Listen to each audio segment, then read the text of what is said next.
Hello students, मेरा नाम है जिनेश और मैं आप सबका स्वागत करता हूं हमारे यूट्यूब चैनल पढ़ाई लिखाई में। आज हम कंटिन्यू करने जा रहे हैं NCERT class 10 maths chapter 1 real number.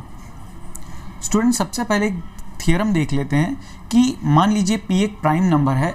बता दूं, प्राइम नंबर वो नंबर्स होते हैं जो सिर्फ अपने आप के टेबल में और 1 के टेबल में आते हैं, जैसे 2, 3, 5, 7। अब स्टूडेंट्स आप सोच रहे होंगे 4 तो नहीं है यहाँ पर, 4 2 के टेबल में भी आता है, 1 और 4 के टेबल में, यानी अपने आप के टेबल में तो आता ही है लेकिन उसके अलावा 2 के टेबल में भी आता है, इसीलिए वो प्राइम नंबर नहीं है। तो वो नंबर्स जो सिर्फ जो अपने टेबल और 1 के टेबल, सिर्फ अपने टेबल और 1 के टेबल में ही आए, वो प्राइम नंबर होते हैं।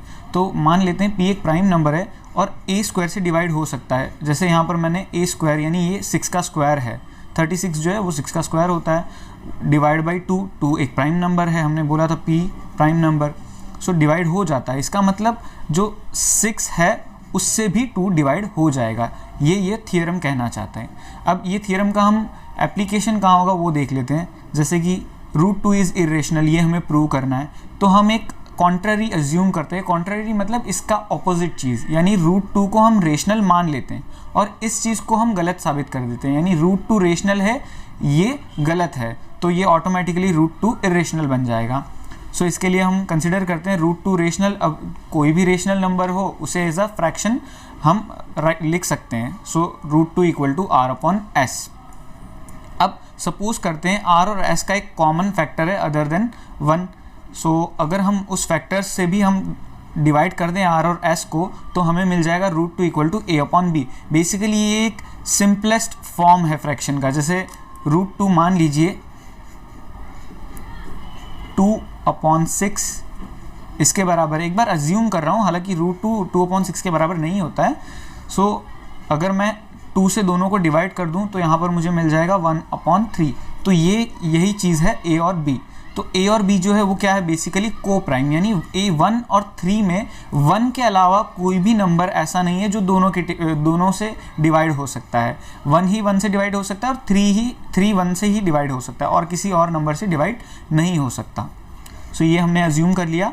अब b जो है मैंने उस साइड शिफ्ट कर दिया। सो b √2 या √2b इक्वल टू a। अब दोनों साइड हम स्क्वायरिंग कर देंगे, स्क्वायर कर देंगे। सो √2 का स्क्वायर 2, b का square b square equal to a square. अब इससे अगेन ऊपर हमने जो थियरम देखा था उसके बेसिस पर अगर मैं 2 को नीचे भेज दूँ तो a स्क्वायर जो है वो 2 से डिवाइड हो जाएगा। इसीलिए इससे हम ये कंसिडर कर सकते हैं कि 2 जो है a से भी डिवाइड हो जाएगा। सो अब हम लिखते हैं a इक्वल टू 2c, क्योंकि a अगर 2 से डिवाइड हो रहा है इसका मतलब a 2 का मल्टीपल है।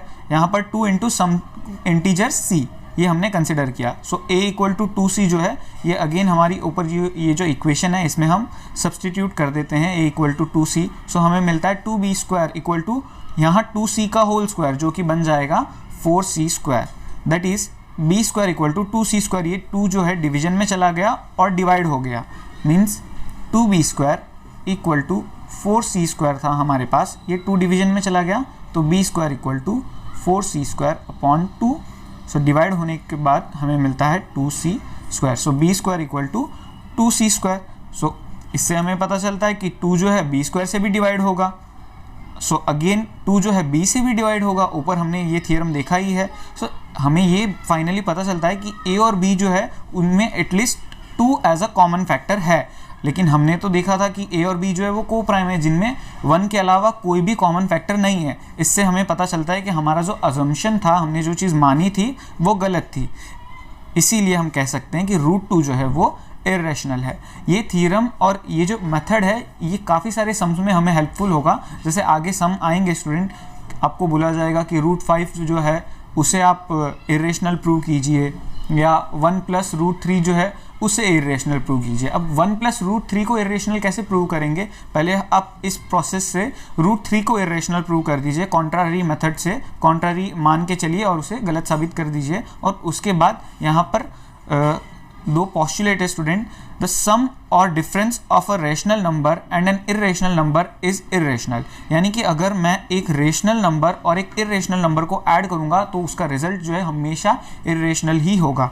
यानी कि अब 1 जो है वो रेशनल है, अगर मैं इसे ऐड करता हूँ √2 के साथ, जो कि इरेशनल है। तो 1 प्लस रूट 2 जो हमें हमारा रिजल्टेंट है, यानी ये आपस में ऐड तो नहीं हो सकते, यही हमारा रिजल्टेंट है, तो ये भी क्या होगा, इरेशनल।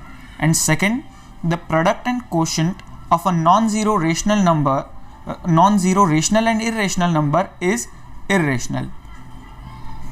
मीन्स अगर मैं